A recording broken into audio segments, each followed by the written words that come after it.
I woke up from emergency cancer surgery to a text from my son. Locks changed. Don't come back. My name is Alton Miller.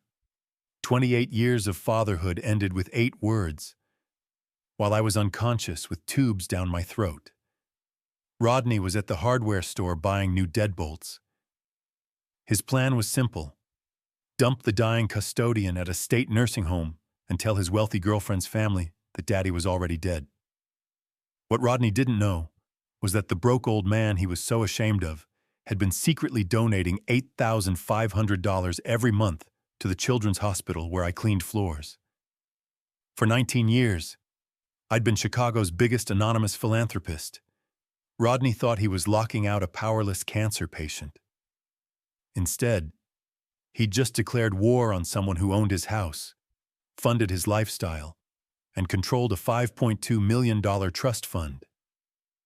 I didn't panic. I didn't beg. I just picked up the phone and made one call that would teach Rodney the most expensive lesson of his life. I'd love to hear where you're watching from. Drop a comment and subscribe if this story hits home. Here's how a dying father showed his son what real power looks like. The text message came through at 11:15 a.m. on Monday while I was still sedated. Locks changed. Don't come back. Time for the nursing home. Old man.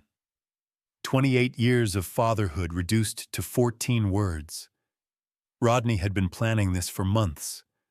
I could see it in how he avoided my calls, how he'd rush past me in my janitor uniform when his friends were around. Last Christmas, when his girlfriend Sarah asked what I did for work, Rodney actually said I was between jobs. I was standing right there in my Chicago Children's Hospital custodial shirt, the one with my name embroidered in faded blue thread. Dad's kind of embarrassed about his situation, Rodney told her later, not knowing I could hear through the thin apartment walls. His situation, like my 19 years of steady employment, was something to hide. The shame started small. Rodney would meet me 3 blocks from his office building instead of having me pick him up at work. He'd change the subject when his co-workers asked about family. When Sarah's parents came to dinner, Rodney would stuff my work clothes deep in his closet and tell me to dress nice for once. "You don't understand the pressure I'm under," he'd say when I questioned it. "These people expect a certain standard. As if working an honest job for 2 decades wasn't standard enough. The medical bills made everything worse. Stage 4 cancer isn't cheap, even with insurance." Rodney saw the $3,400 monthly payments for my experimental treatments and decided I was bleeding him dry. Never mind that I'd been covering his Mercedes lease payments for 4 years. Never mind the $912 I transferred to his checking account every month to keep his mortgage current. "You're costing me everything," he said last week after seeing another oncology bill. "I can't keep carrying dead weight." Dead weight. That's what 28 years of fatherhood had earned me. The lock change was Rodney's solution. While I was unconscious in the ICU, tubes down my throat, and machines monitoring my vital signs, my own son was at the hardware store buying a new deadbolt. He'd calculated the timeline perfectly. Emergency surgery meant at least 3 days in the hospital, enough time to box up my belongings and drop them at Goodwill. When I called him from my hospital bed Tuesday morning, his voice was different, confident, almost cheerful. "It's for your own good. Dad, you need professional care now. I found a nice state facility that accepts Medicaid." State facility. He'd researched nursing homes while I was fighting for my life. "What about my things?" I asked. "What things? That old TV. The garage sale furniture." Rodney laughed. "Trust me. Where you're going, you won't need much." The dismissal in his voice cut deeper than any surgeon's scalpel. In Rodney's mind, I owned nothing worth keeping. I was nothing worth keeping. "I've got meetings all week," he continued. "Sarah's parents are flying in Friday for our engagement announcement. I can't have you shuffling around in that uniform making everyone uncomfortable." Engagement announcement. My son was planning his future and I wasn't invited to watch. Rodney, we should talk about this. There's nothing to talk about. I'm 28. Dad, I've got a finance degree and a real career. I can't keep pretending you're not an embarrassment. The line went dead. I stared at the hospital ceiling tiles, counting the water stains while my heart monitor beeped steadily in the background. 62 years old, stage 4 cancer, and homeless. Rodney had solved his dead weight problem with a $35 deadbolt and a complete erasure of everything I'd sacrificed for him. But Rodney had made one critical miscalculation. He assumed the old man in the janitor uniform had no power to fight back. The weight of homelessness hit me Thursday morning when I realized I had nowhere to go. 19 years of perfect rent payments at Oak Park Apartments meant nothing. My lease required 35 days' notice, and Rodney had given me none. Mrs. Thompson, my 75-year-old landlady, stood in my doorway, shaking her head at the changed locks. I'm sorry. Alton, your son showed me the power of attorney paperwork, said you were incompetent due to the cancer. Power of attorney. Rodney had been busy while I was unconscious. What paperwork, I asked, though my stomach already knew the answer. Legal document, all official looking. He's got the right to make medical and financial decisions for you now. Mrs. Thompson's voice carried 19 years of sympathy. Honey, I've watched that boy grow up. If he says you need care. I stood in the hallway holding a plastic hospital bag with my discharge medications, staring at locks I'd helped Rodney install 4 Christmases ago. The irony wasn't lost on me. I taught my son home improvement to make him self-sufficient. Now he was using those skills to lock me out of my own life. The immediate needs were crushing. Where would I sleep tonight?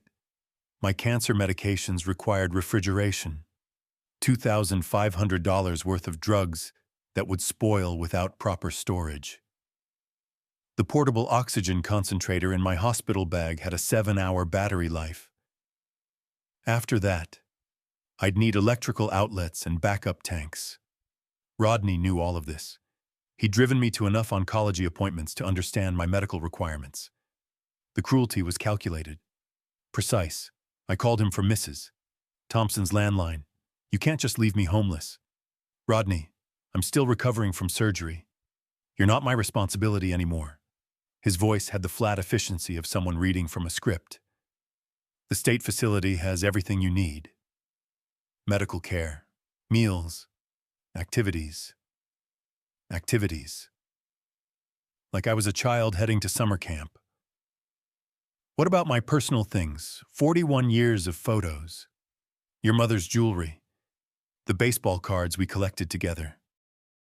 Dad, you live in a studio apartment with furniture from the 1980s. There's nothing valuable enough to store. Nothing valuable. In Rodney's mathematics, 4 decades of memories equaled 0. But the real stakes weren't material. They were relational. Rodney's engagement announcement was scheduled for this Friday at Ruth's Chris Steakhouse downtown. Sarah's parents had flown in from New York. Her father, William Harris, owned 4 luxury car dealerships. Sarah herself was a marketing director at a tech firm. Rodney needed to fit into their world, and I didn't match the aesthetic. Will I at least meet Sarah's family? I asked. Long pause. Then, Dad, that's not appropriate given your condition. My condition, like cancer, was a character flaw. They don't even know you exist. Do they? Another pause. It's complicated. What did you tell them about your family? I told them my father passed away when I was young. Rodney's voice was barely audible. It was easier that way. Passed away. In Rodney's version of our story, I'd been dead for years. The mathematics of my situation became crystal clear in that moment. If I accepted Rodney's narrative, the powerless janitor with nothing to offer, I'd lose everything that mattered. Not just my apartment or possessions, but my identity as his father. My legacy as a man who'd worked every day for 19 years to give his son opportunities I never had. Worse, I'd lose access to my grandchildren.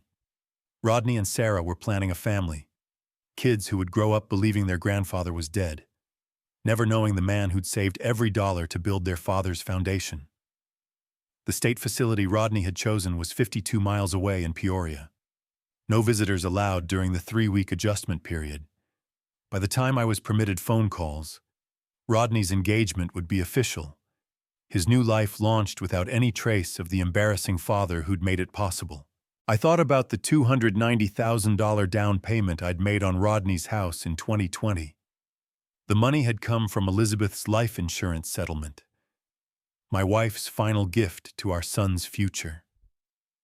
Rodney had hugged me that day, tears in his eyes, promising to pay me back when his career took off. 4 years later, he had convinced himself the house was entirely his achievement. I thought about the $35,000 I'd transferred to Rodney's accounts over the past 20 months to cover his mortgage payments, car insurance, and credit card debt. Money I'd earned mopping floors at 5:30 a.m., emptying trash cans in pediatric oncology, cleaning bathrooms used by families facing their worst fears.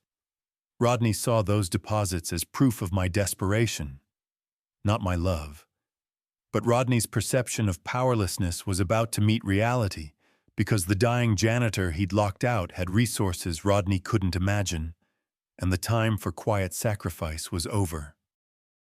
Rodney's confidence peaked during our Thursday afternoon phone confrontation. "I've got everything figured out.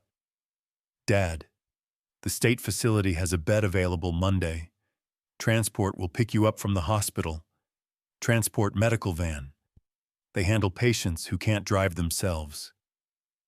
Rodney's tone carried the satisfaction of someone checking off a to-do list. "I've already signed the admission paperwork." The casual efficiency of it stunned me. While I'd been unconscious in surgery, Rodney had orchestrated my entire future in 3 phone calls. "What about my job? I've got 19 years seniority at the hospital." Rodney actually laughed. "Dad, you're 62 with stage 4 cancer. You think they're holding your mop for you, mop? 19 years of employment reduced to a single word of contempt. I need to call my supervisor." "I already called. Told them you wouldn't be returning due to medical disability." Rodney's voice carried no trace of guilt. "They said they'd mail your final paycheck." Final paycheck. Rodney had ended my career without asking. "You had no right." "I had every right. The power of attorney gives me authority over your affairs." Papers rustled in the background. "Doctor, Carter signed off on your diminished capacity yesterday." Doctor. Carter was Rodney's college roommate, now a family practice physician in Evanston. They'd stayed close over the years, sharing Cubs season tickets and weekend golf games. "You went behind my back to your friend. I went to a qualified medical professional who confirmed what everyone can see. You're not competent to make decisions anymore." The word competent hit like a physical blow. In Rodney's world, cancer had stolen not just my health, but my right to self-determination. "Rodney, we need to sit down and discuss this properly." "There's nothing to discuss." His voice had the finality of a judge reading a sentence. "I'm picking up Sarah's parents from the airport tonight. We've got dinner reservations at Gibson's. Tomorrow night is the engagement party at Ruth's Chris, Gibson's Steakhouse, where Rodney had taken me for my 61st birthday, back when he still claimed me as family. Can I at least meet Sarah before? Absolutely not." The response was immediate, reflexive. "Dad, you don't understand the pressure I'm under. Sarah's father owns Harris Luxury Auto, 4 dealerships, 52 employees. These people move in circles where image matters." Image. The word Rodney used to justify everything. What does that have to do with me? Everything. Rodney's voice rose slightly, revealing the stress beneath his calculated calm. "Mr. Harris is considering bringing me into the business. Regional finance director, 7-figure salary, company car, stock options. Stock options. Rodney's golden ticket out of his current life. That's wonderful news, son. I'm proud. You'd ruin it. The words came out sharp. Final. One look at you in that janitor uniform. One mention of your situation. And I'm back to being just another applicant. Situation. Rodney's euphemism for my cancer, my job, my existence. I worked 2 jobs to put you through business school. I said quietly, and I'm grateful. But that doesn't mean I have to carry your baggage forever. Baggage. 28 years of fatherhood had become baggage. Rodney, the down payment on your house was a gift. You said so yourself. His tone sharpened. You can't take back gifts when things get inconvenient. Inconvenient. Rodney had rewritten our entire history in language that absolved him of debt. The monthly transfers to your checking account. Dad, I never asked for your money. You insisted on helping. Rodney's voice carried the righteousness of someone who'd convinced himself of his own narrative. If you couldn't afford it, you should have said something. Couldn't afford it.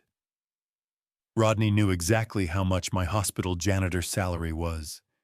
He'd seen my tax returns every year when I helped him with his student loan applications. I could afford it because I sacrificed everything else. I said that was your choice, not my responsibility. Choice. As if love was optional. Parenting was voluntary. Sarah's parents think I'm an investment advisor. Rodney continued. MBA from DePaul.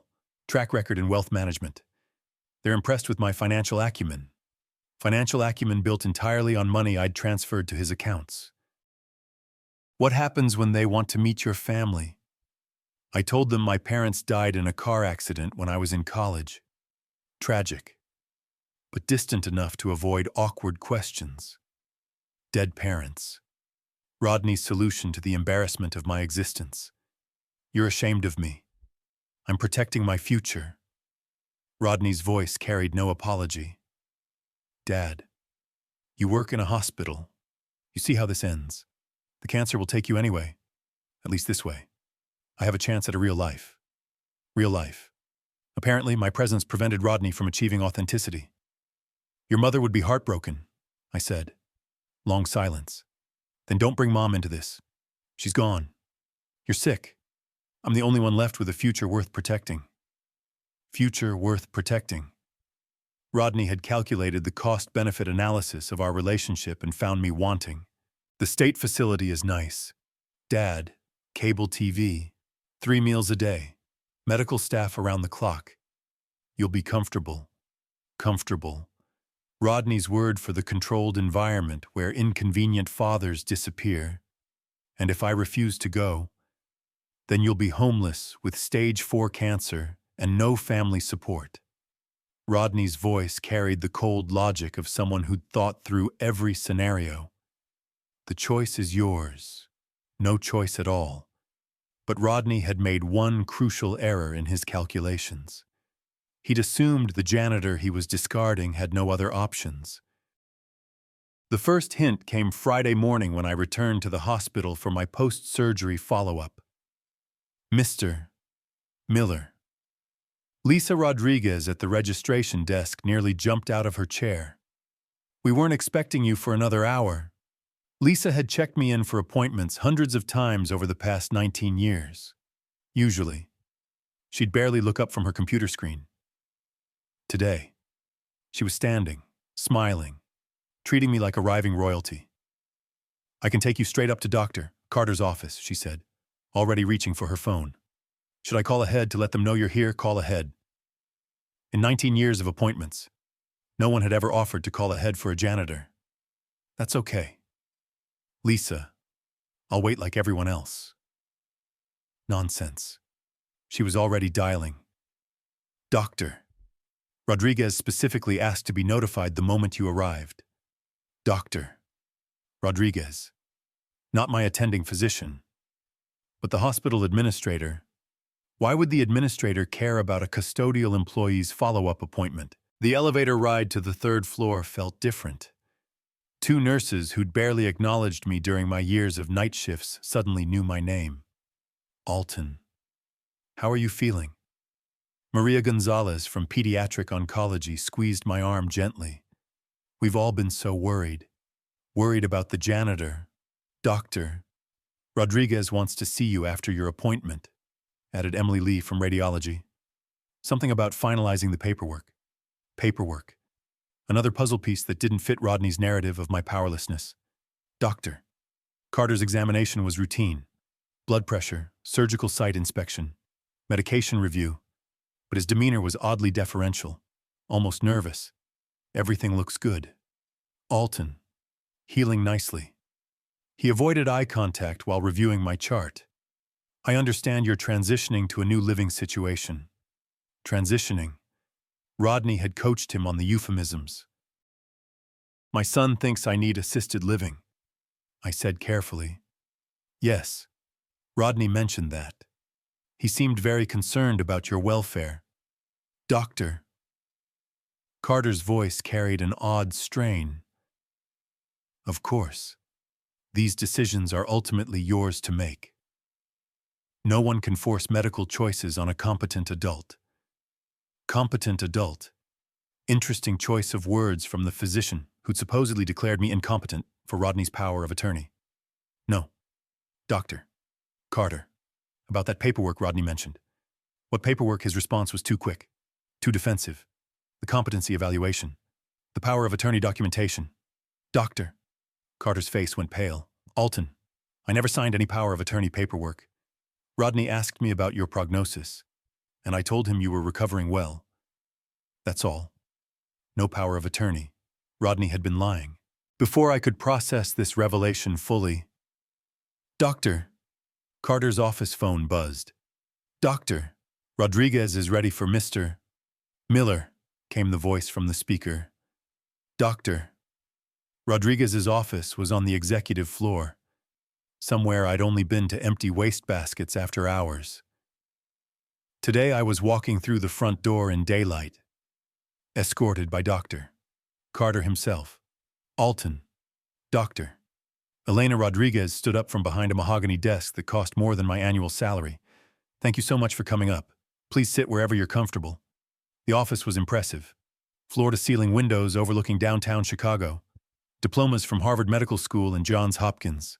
Awards from the American Hospital Association. This wasn't a woman who typically met with custodial staff. How are you feeling after the surgery? She asked, settling into the chair across from me rather than behind her power desk. Better every day. Thanks, Doctor. Carter says I'm healing well. Excellent news. Doctor. Rodriguez smiled warmly. Alton. I wanted to personally discuss some administrative matters that have come up regarding your situation. Situation.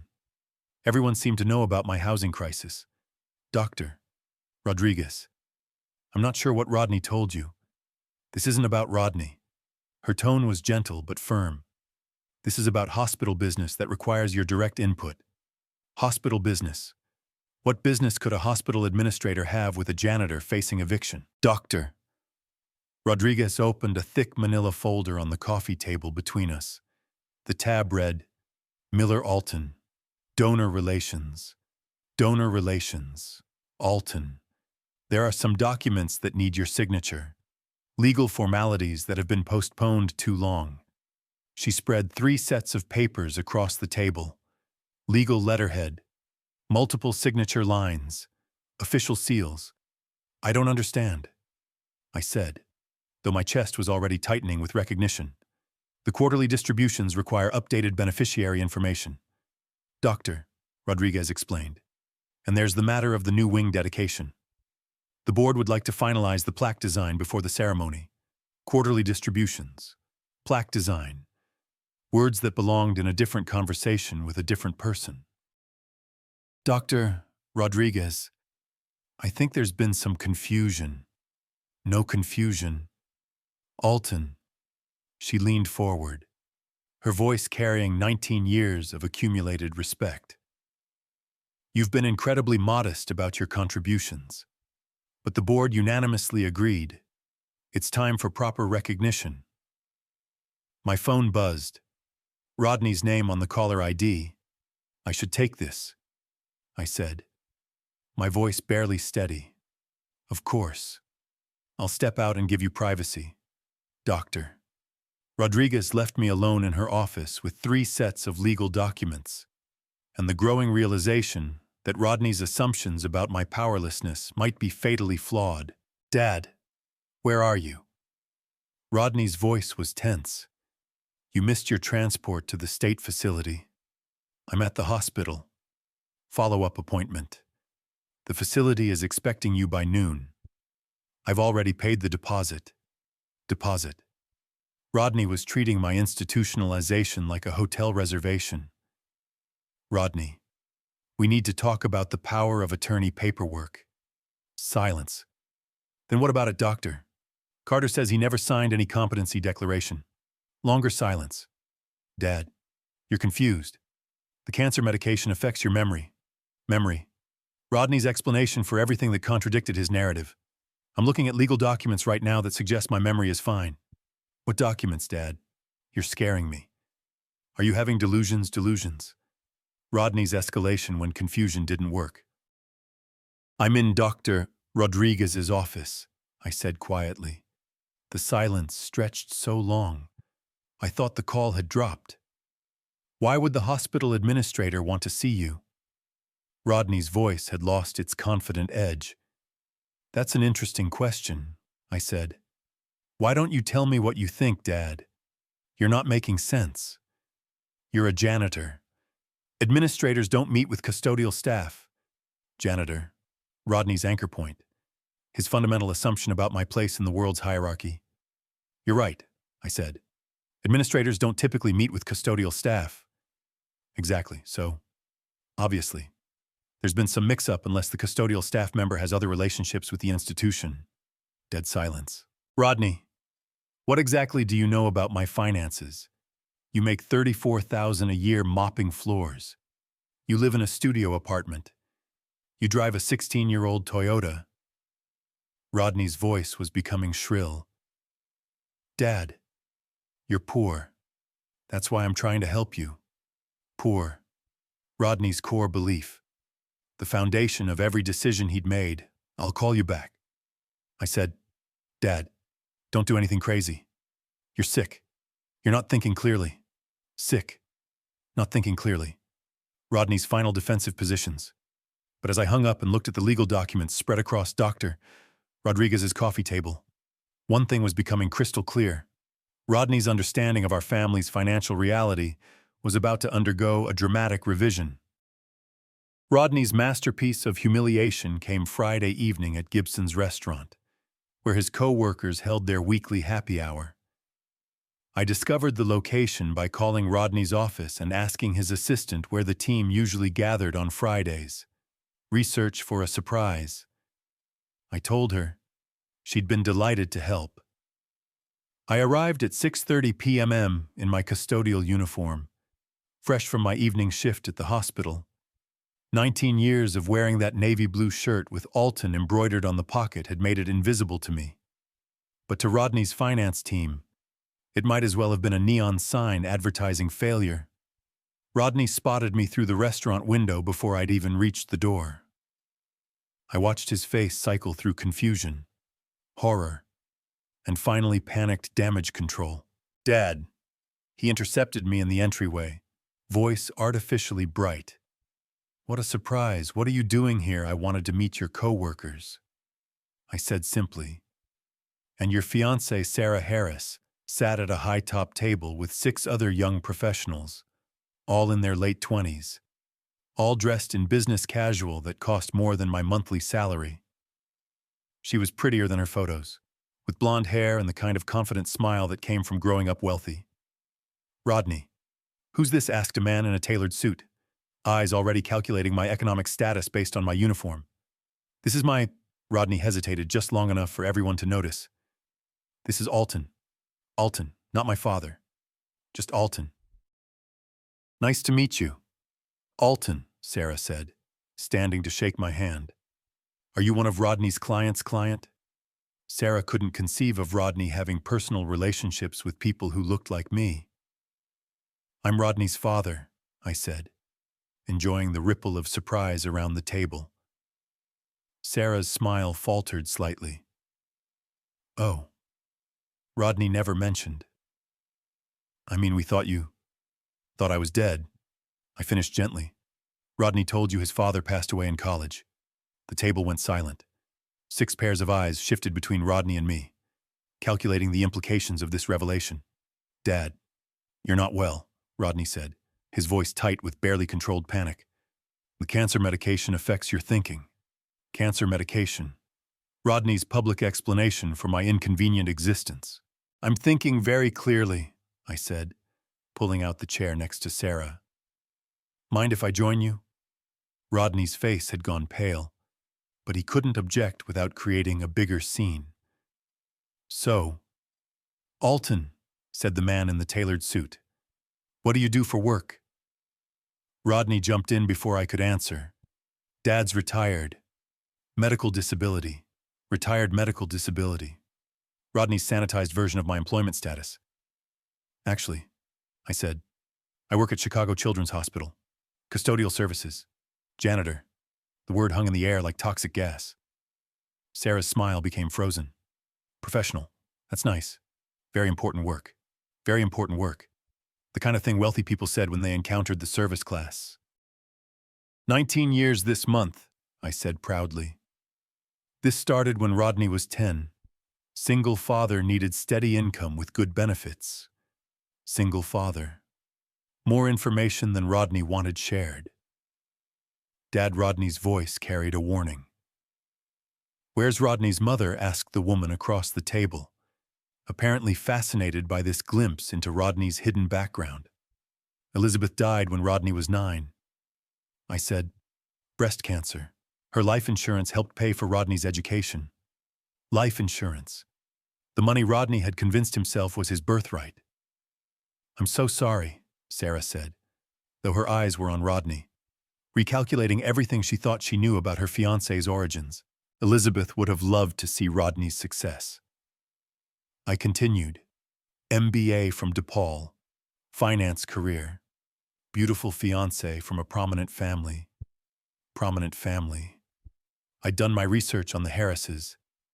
Rodney's done very well for himself, Sarah said carefully. Yes, he has. Though it's been expensive. I smiled at Rodney, whose face had gone from pale to green. The house down payment, monthly mortgage assistance, car payments. But that's what family does for each other. Monthly assistance, car payments. Details Rodney definitely hadn't shared with his professional circle. Dad, everyone doesn't need to hear about our private financial arrangements, Rodney said through gritted teeth. Why not? You should be proud of how you've built your success, I turned to Sarah. Rodney's very good at managing money. He stretched my contributions much further than I expected. Contributions. The word that reframed Rodney's achievements as subsidized rather than earned. Alton, said the tailored suit man. It's obvious you're very proud of Rodney. Absolutely. Though I worry about the pressure he's under. I looked directly at Sarah, supporting himself, plus helping with my medical expenses. The cancer treatments are very expensive. Medical expenses. Another burden Rodney hadn't mentioned to his upwardly mobile girlfriend. Sarah's expression was shifting from polite interest to visible concern. Her father's wealth meant she'd never worried about money, but she understood family financial obligations. Rodney never mentioned. She began, then stopped herself. Rodney's very private about our situation. I said, he doesn't like people to know about my limitations. Limitations. The word Rodney had used to describe my cancer now turned back on him in front of his peers. Well, said the suit man, clearly uncomfortable with the growing tension. Family is important, whatever the circumstances. Exactly. I agreed. Though Rodney thinks I should move to assisted living, reduce the burden on him as he starts his new life with Sarah. Assisted living. Rodney's solution laid bare in front of his professional network. Sarah's face was now openly troubled. Rodney, you didn't mention your father was considering assisted living. It's complicated, Rodney said. his carefully constructed image crumbling in real time. Not complicated at all, I said. Rodney thinks I'm an embarrassment. Bad for his image with successful people like yourselves. The truth, stated simply, without drama or accusation. The table erupted in uncomfortable murmurs. Rodney's co-workers exchanged glances. Sarah stared at her fiancé with new eyes.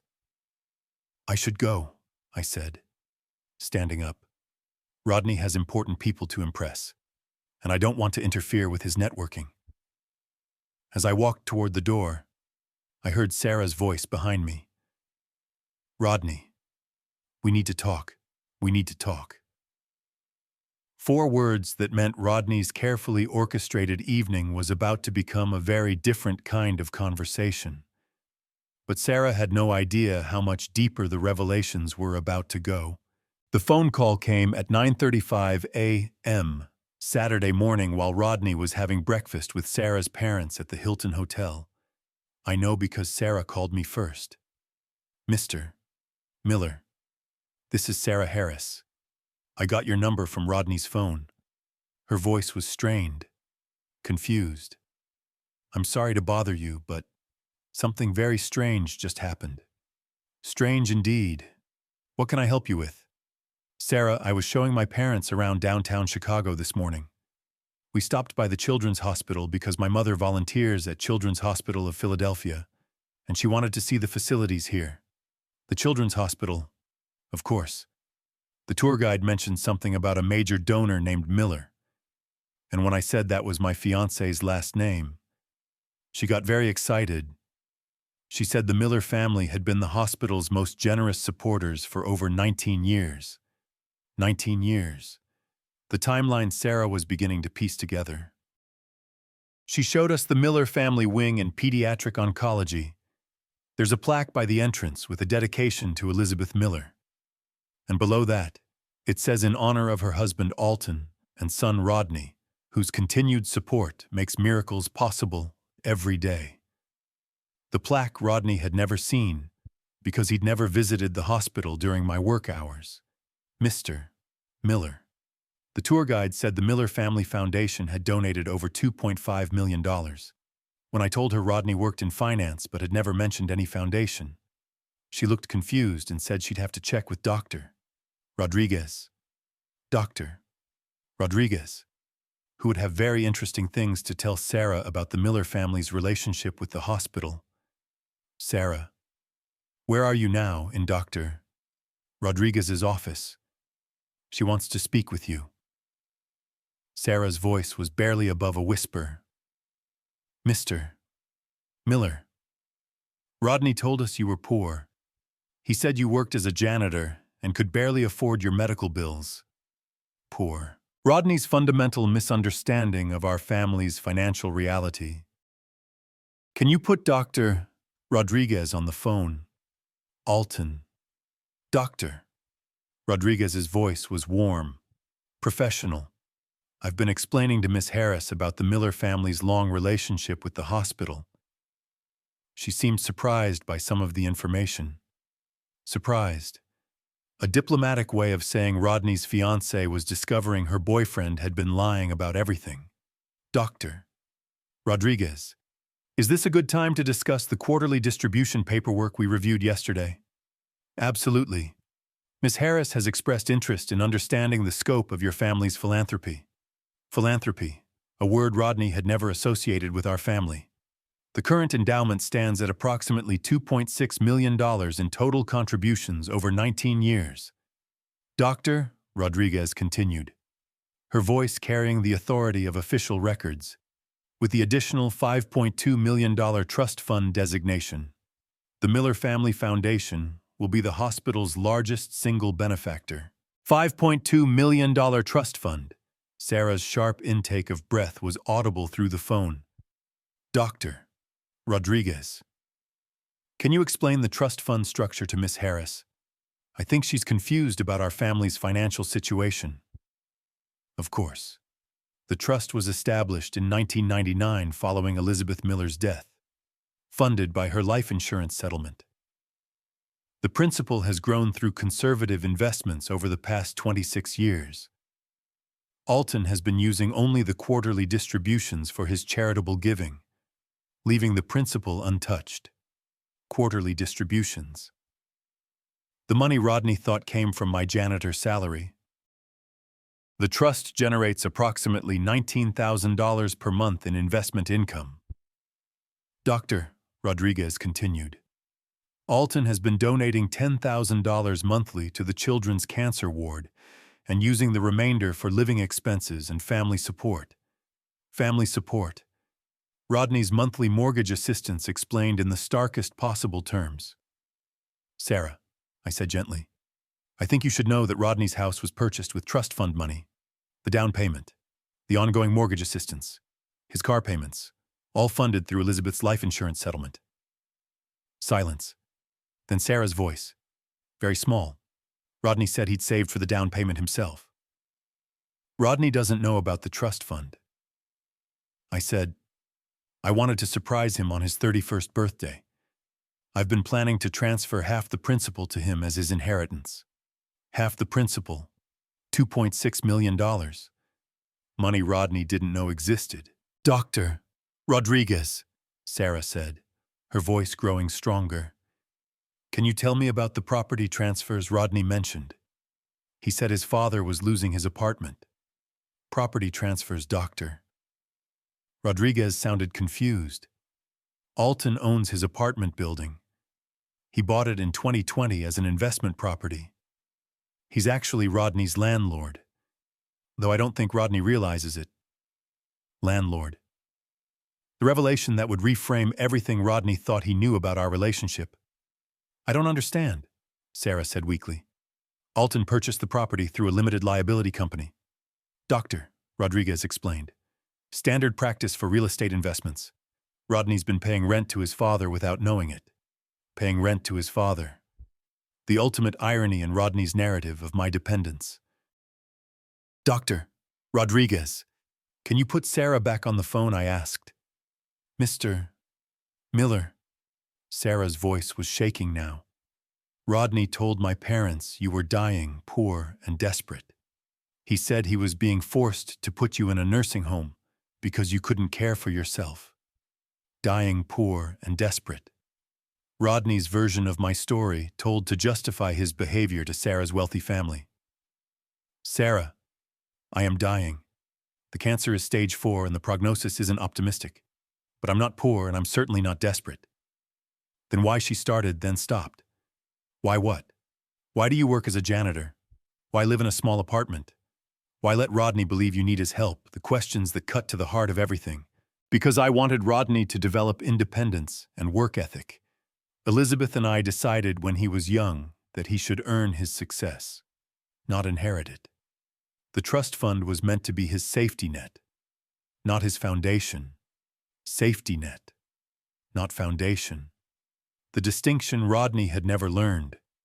But the monthly transfers to his account were loans, not gifts. I've been tracking every payment for tax purposes. Rodney owes the trust fund approximately $350,000 in principal plus interest. $350,000 in debt. Rodney's financial independence was actually financial dependence mathematically documented. Mr. Miller, I need to ask you something directly. Sarah's voice had gained the crisp authority of someone making important decisions. Rodney told my parents that you were incompetent due to cancer medication. He said he had power of attorney and was making medical decisions for you. Power of attorney. Rodney's final lie. About to be exposed. Rodney has no legal authority over my affairs. He forged the power of attorney documentation to convince your family he was handling a difficult situation responsibly. Forged. The word that would end Rodney's engagement. Dr. Rodriguez, can you confirm Mr. Miller's mental competency? Alton is completely competent. Dr. Rodriguez said firmly. His oncologist confirms that his medications have no cognitive side effects. He's been making complex financial decisions throughout his treatment with perfect clarity. Perfect clarity. The medical assessment that destroyed Rodney's justification for everything. There's something else, I said. Rodney changed the locks on his house while I was in surgery, thinking he was locking out a powerless old man. He locked you out of your own property. Sarah's voice rose in disbelief. He locked me out of property I legally own through the LLC. Technically, Rodney just committed an illegal eviction against his own landlord. Illegal eviction. Rodney's power play had become a criminal act. Miss Harris, Doctor, Rodriguez interjected. I think there's one more thing you should know. The hospital board is planning a major announcement at next month's gala. Alton is being honored as our philanthropist of the year. The award comes with significant media coverage. Media coverage. Rodney's secret was about to become very public. Mr. Miller, Sarah said quietly. Rodney's engagement party is tonight. His friends, his co-workers, my parents. Everyone will be there. What are you going to do? What was I going to do? I looked out, Dr. Rodriguez's window at the Chicago skyline, thinking about Elizabeth and the life insurance money that had made everything possible. Thinking about 19 years of quiet generosity while Rodney constructed his elaborate fiction of my worthlessness. Sarah, I'm going to give Rodney exactly what he's been asking for. What do you mean, independence? Rodney wants to live without the embarrassment of his poor father. Tonight, he's going to get that chance. I don't understand. At midnight tonight, Rodney's rent-free housing ends. His monthly financial assistance ends. His safety net disappears. My voice was calm, measured. Rodney will finally experience the independence he's been claiming to want. Independence. The gift Rodney had been demanding without understanding its true cost. Mr. Miller. That will ruin him. No. Sarah. That will reveal him. And reveal him it would, because Rodney's engagement party was about to become his education in consequences. I arrived at Ruth's Chris Steakhouse at 7:45 p.m., 45 minutes after Rodney's engagement party had begun. The restaurant's private dining room buzzed with conversation and laughter. 45 guests celebrating Rodney's future with Sarah Harris, his co-workers, college friends, and Sarah's wealthy New York family. Everyone dressed in their finest, toasting the young couple's success story. Rodney had rented the room for $3,200, charged to the credit card I'd been paying off for 4 years. I wore my best suit, the navy blue one I'd bought for Elizabeth's funeral 26 years ago, in my briefcase. I carried 3 manila folders and a certified check. Sarah spotted me first. She'd been watching the door since arriving, her face tight with stress. When our eyes met across the room, she gave me a barely perceptible nod. Rodney was in the middle of a toast when I entered. Champagne glass raised high, regaling the crowd with stories of his entrepreneurial spirit and self-made success. Started from nothing and built everything through hard work and determination. Nothing. Rodney's characterization of his starting point delivered to a room full of people who had no idea about the trust fund foundation underneath his achievements. I waited until he finished his toast before approaching. Rodney. I said his name quietly, but in the sudden silence, it carried across the entire room. The champagne glass in Rodney's hand trembled slightly.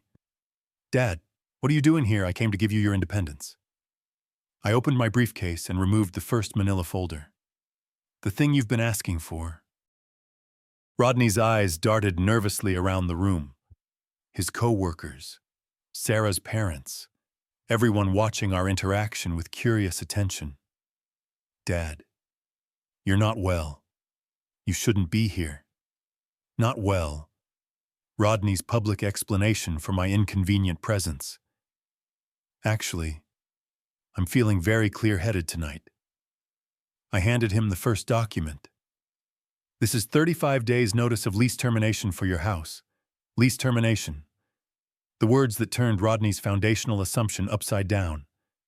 What are you talking about? Rodney's voice cracked slightly. I'm your landlord. Rodney, I bought your house in 2020 through an LLC. You've been paying rent to me for 5 years without knowing it." The room went silent. 45 pairs of eyes fixed on Rodney's face as the color drained from it. "That's impossible," Rodney whispered. "The property deed is in the folder," I said calmly. "Miller Holdings, LLC, incorporated in 2019. You can verify it with the Cook County Assessor's Office." On Monday, Sarah's father, William Harris, stepped forward. "Excuse me, but what exactly is happening here, Mr. Harris?" "I'm Alton Miller, Rodney's father." I extended my hand, which he shook automatically. "Rodney has been telling you I'm poor and dying, which is half true. I am dying, but I'm not poor. Not poor." The revelation that would reframe everything Rodney had told the Harris family. "Rodney said you were a janitor," William said, confusion evident in his voice. "I am a janitor. I'm also the largest individual philanthropist in Chicago. The two aren't mutually exclusive. Largest individual philanthropist. Words that belonged in a different conversation about a different person." I handed Rodney the second folder. "This is an accounting of all financial assistance provided to you over the past 11 years.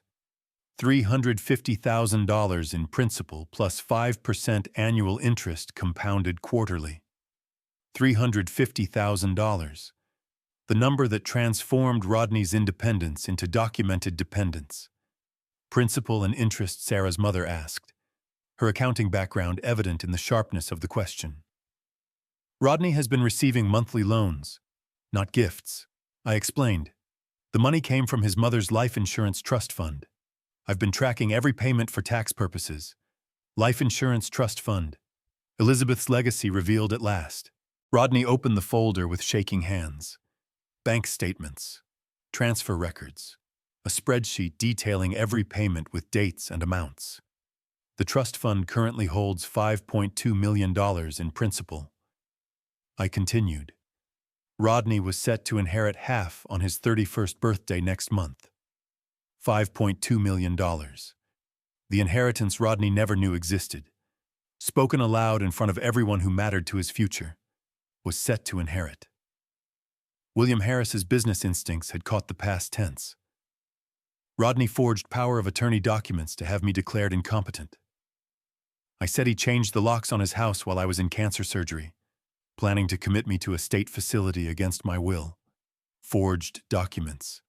Illegal commitment. The crimes Rodney had committed in pursuit of his independence." Sarah's gasp was audible across the room. I handed Rodney the third folder. "This is your formal disinheritance from the Elizabeth Miller Memorial Trust. Effective immediately. Disinheritance. The legal severing of Rodney's connection to his mother's legacy." "You can't do this," Rodney said, his voice barely above a whisper. "I can, and I have." I removed the certified check from my briefcase. "This check represents your total debt to the trust fund. $350,000 principal plus $72,000 accrued interest. Payment is due in 35 days. $422,000. Rodney's total financial obligation due in 1 month." "Rodney doesn't have that kind of money," Sarah said quietly. "Then Rodney will learn what bankruptcy feels like," I replied. "Something he's been planning for me while I was unconscious in surgery. Bankruptcy. The consequence Rodney had been willing to impose on his dying father." William Harris cleared his throat. "Mr. Miller, this seems like a family matter that should be discussed privately. Mr. Harris, Rodney made it public when he told you I was dead, when he forged legal documents and committed elder abuse, when he decided his inheritance was more important than his integrity. Elder abuse. The clinical term for what Rodney had done, spoken in front of his professional network."